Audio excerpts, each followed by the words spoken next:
Ken Penders.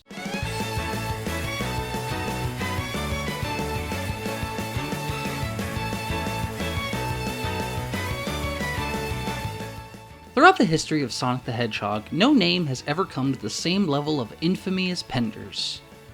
Except maybe Christine Weston Chandler, but that's a video for another day, or never. Yikes. Throughout Sonic the Hedgehog's 30-year lifespan, there have been a number of hiccups, from awkward PSAs, an emo phase, and even weird human-hedgehog romances. Sonic has seen his fair share of awkwardness. So then, what's up with Ken Penders? Ken Penders is an artist with the honor of being one of the first to make Sonic the Hedgehog known to the comic book world from a very early time in the franchise's history. Responsible for a whopping 149 issues of Archie's Sonic the Hedgehog comic books, but not solely responsible. Ken created a vast majority of the book's supporting cast of characters. You know, fan favorite Maurice Hedgehog, Sonic's namesake. Oh, what's that? You didn't know that Sonic's middle name was Maurice? Shows what you know, poser. In addition to this multitude of characters, Penders introduced a huge swath of lore for the Sonic comics, which, if you've never read, are an absolute treat. There are more than enough videos on this platform that go into vivid detail about the sheer ridiculousness of these comic books, so I won't carry on here, but just know that they're kinda strange. If you want to see more on the topic, or this topic as a whole, then definitely check out Garage Dwelling Frog's video on the topic. This strangeness is largely due in part to Penders' influence. See, Penders had a very peculiar fascination with his creations. It's because of his admirations for his own work that he's gone to great lengths to preserve these characters and maintain his control over them.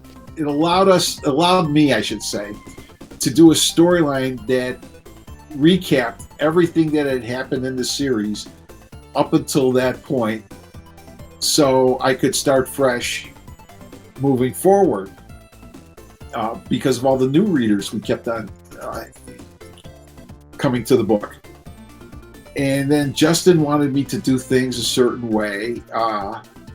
Yes, he wanted me to essentially take Knuckles back to the way he was back in Sonic issue 13.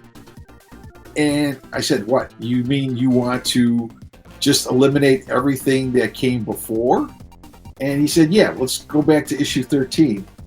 And I said, well, I guess you're going to have to find somebody else to do that, because I'm not about to eradicate everything that I did. And at that point, Justin was upset that I didn't want to do what he wanted.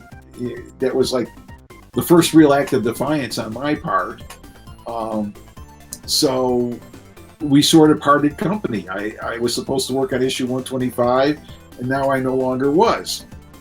Way back in the year of our Lord, 2006, Ken would write his last issue of Sonic the Hedgehog with number 159. In the next issue, he would be succeeded by Ian Flynn, a writer who has gone on to write for IDW's version of Sonic the Hedgehog. But why was Penders given the boot? After so many issues, how does firing the man make any sense? Well, see, Penders was widely regarded as someone that was difficult to work with.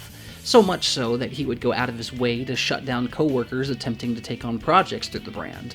Many years after the ending of the Sonic SatAM cartoon, which the Archie comics were based on, Penders was approached by a Mr. Ben Hurst with an idea to continue the show.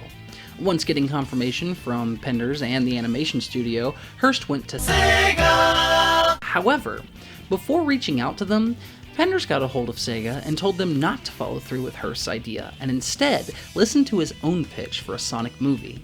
This would result in a huge headache for Penders, and in Sega turning down Hurst and eventually Penders' project would just fall through the cracks.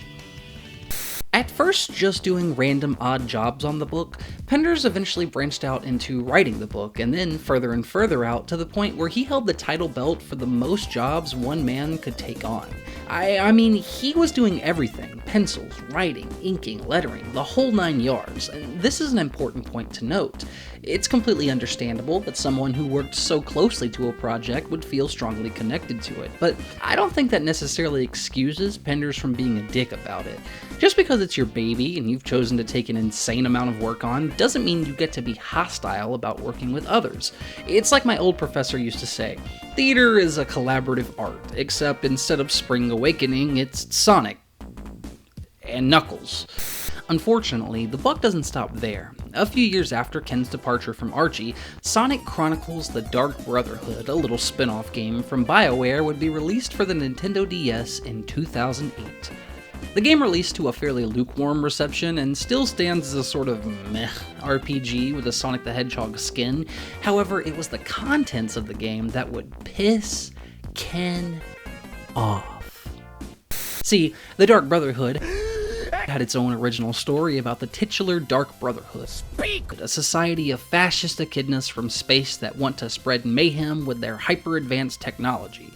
Unfortunately, the Dark Brotherhood's main villain group, the Nocturnus clan, is remarkably similar to that of Ken Penders' OC group of villainy, the Dark Legion. This is where conflict between Penders and Archie truly begins. According to Penders, a BioWare representative visited his wife and son at a con booth some point several months before the release of the Dark Brotherhood. Now, as Penders would tell it, this representative attempted to speak to him about something, and he just so happened to miss Penders at the time and didn't look any further into reaching out to him.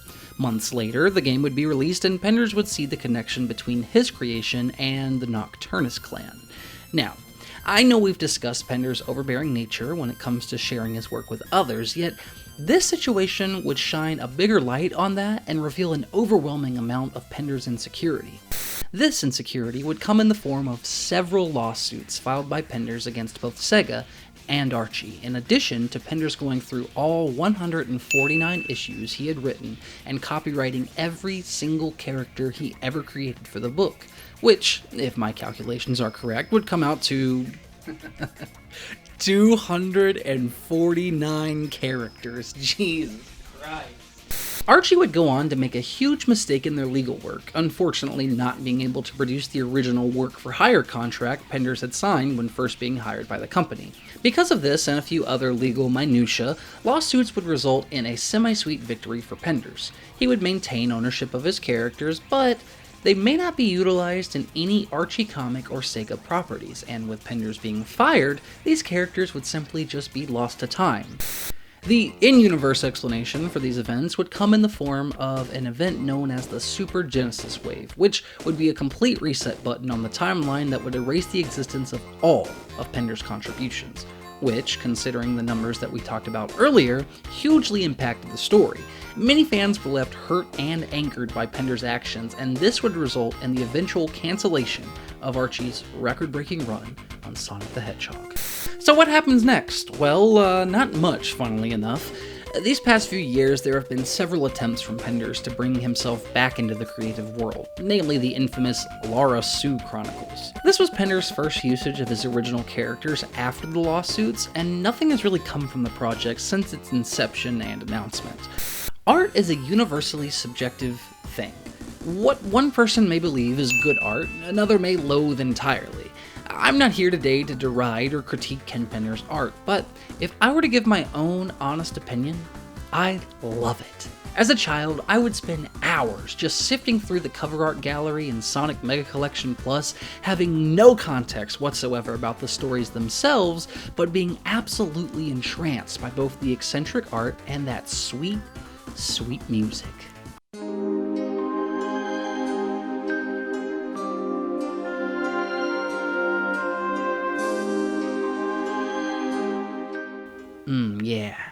Yeah, that's the stuff. This nostalgia is the cornerstone of why I enjoy the Archie Sonic books, and is why I collect them today. I've read relatively little of these books, but the art found between their pages and on their covers is what keeps me busting out my wallet every time. Even the art that is objectively bad is redeemable by the sheer strangeness of it. Ken Penders was an artist brought up at a time when the industry was evolving into something entirely different. For the first time ever in the history of the comic book world, creators were fighting for their creative rights. Young creators were leaving major publications in droves to start and join Image Comics, and the idea that an individual comic book artist could actually own the concepts they were creating was something that was new, fresh, and exciting. Ken Penders would unfortunately not find his success with this new wave of self-ownership. Instead, he would fight for his own creative control by putting absolutely every bit of himself into his work, for better or for worse. Besides this man's public reception, or the weird, gross, and downright petty things he posts on his Twitter, I think there are plenty of things to enjoy in his work, and I think the story of his career is a fantastic illustration of how difficult and unruly the comic book industry and its fans can be. I hope that in the future, Penders can come to terms with a lot that he's been dealt in his career. I hope that he and the other Sonic creators such as Ian Flynn and Patrick Spaziante can make amends, and that perhaps one day, Penders may be able to make peace with this chapter in his life.